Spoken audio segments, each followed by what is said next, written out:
খিচুড়ি খিচুড়ি আর খিচুড়ি, যেদিকেই তাকাই সেদিকেই শুধু খিচুড়ি।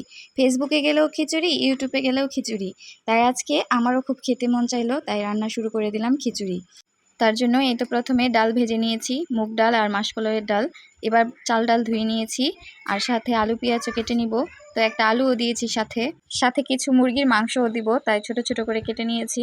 আর সব কিছু কাটাকাটি করে তারপর খিচুড়ি রান্না করব। এই তো পেঁয়াজ ঝুড়ি ঝুড়ি করে কেটে নিয়েছি। মেয়ের আলু খেতে পছন্দ করে, তাই একটা ছোটোখাটো আলুও দিব ছোট ছোট করে কেটে।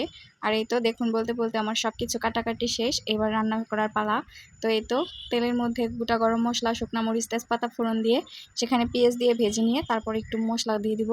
আর এই তো মশলা কষানো প্রায় হয়ে এসেছে, এবার মাংসগুলো আগে একটু কষিয়ে নিব। যেহেতু মাংস দিচ্ছি তাই কষিয়ে দিচ্ছি, নয়তো হাতে মেখে রান্না করতাম। তো আজকে খাবারের চাল যেটা, সেটা দিয়ে রান্না করেছি। তো খিচুড়িটা খেতে খুবই মজা হয়েছিল, আর মাসকলাইয়ের ডাল দেওয়াতে সুন্দর একটা ঘ্রাণও আসছিল খিচুড়ি থেকে।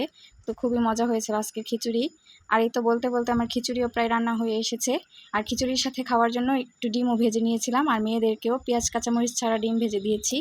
তো মেয়েরা ঝাল খেতে পারে না, তাই ঝাল কম দিয়ে রান্না করেছি। মেয়েদের টিফিনও রেডি হয়ে গেছে, ডিম ভাজি বাবা, আর সাথে দিয়েছি একটু আচার। আর এই তো দেখুন ছোট মেয়ে কি বলছে, খিচুড়ি খিচুড়ি খাও। খিচুড়ি কেমন হয়েছে? মজা হয়েছে? কেমন মজা হয়েছে দেখাও দি একটু। এত মজা হয়েছে, এরকম করে হাতটা দেখাইলো না। কে দিছে? আমি। ও, হাতটা দেখাইলা না, এরকম মজা হয়েছে যে এরকম। মেয়ে আমার ভালোই রিভিউ দিতে পারে। তো এই তো দেখুন আমাদের গাছের পুঁই শাক কত সুন্দর হয়েছে। আরও পাতা ছিল, আমি আগেই ছিঁড়ে ফেলেছি, তো পরে মনে হলো না একটু ভিডিও করে নেওয়া যাক, তাই একটু ভিডিও করে নিলাম। আর এই তো পিছনে চাল কুমড়ো বা জালি কুমড়ো যাই বলি না কেন, তার গাছ লাগানো হয়েছিল। তো সেখান থেকে ডগাগুলো কেটে নিচ্ছি তরকারি রান্না করার জন্য। ঝিঙে দিয়ে, আলু দিয়ে, কাঁঠাল বিচি দিয়ে, জালির ডগা দিয়ে রান্না করব, তার জন্য কেটে নিচ্ছি। তো এখানে যেহেতু বেশি ঘাস ঘুষ আছে, তো ভয় লাগছিল কখন জানি ঝোঁকে ধরে, যেহেতু এখন বৃষ্টির সিজন, ঝোঁক পাওয়া যায়। আর এই তো আমরা 3 শাশুড়ি বৌমা মিলে কাটাকাটি করে নিচ্ছি, যেহেতু 12টার বেশি বেজে গেছে। আজকে অনেক রান্নাবান্না দেরি হয়ে গেছে, তাই তো 3 জনে মিলে কেটে নিলাম, তাই তাড়াতাড়ি হয়ে গেল। আর এই তো আমি তরকারি রান্না শুরু করে দিলাম। প্রথমে তেলে পেঁয়াজ দিয়ে দিয়েছি, এবার আস্তে আস্তে রান্না করে নিব। পেঁয়াজটা হালকা ভাজা হয়ে আসলে আদা রসুন আর একটা বাটা মশলা দেব, যেখানে রয়েছে ছোট ধনিয়া, বড় ধনিয়া, সাথে রয়েছে কাঁচা জিরা। এগুলো দিয়ে বেটে রান্না করলে সুন্দর একটা ঘ্রাণ আসে। বিশেষ করে ছোট ধনিয়া যেটা, ওটার একটা সুন্দর গন্ধ আসে।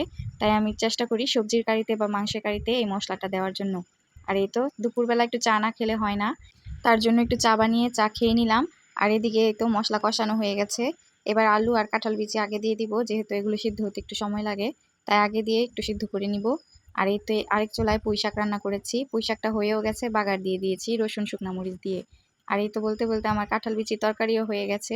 এবার সবের শেষে জালি পাতা দিব, কারণ জালি পাতা একটু তিতা লাগে খেতে, তাই একটু পরে দিলাম। আর এই তো মাছ ভেজে নিলাম, দুধ জাল করে নিলাম, আর বলতে বলতে আমার তরকারিও রান্না শেষ। তো বিকেলে একটু বের হয়েছিলাম, যেহেতু আজকে বৃষ্টি নেই বিকেলে, এতে সবাই মিলে একটু ঘুরে আসলাম। তো ভালো লাগলো। আপনারাও ভালো থাকবেন, সবাইকে ধন্যবাদ।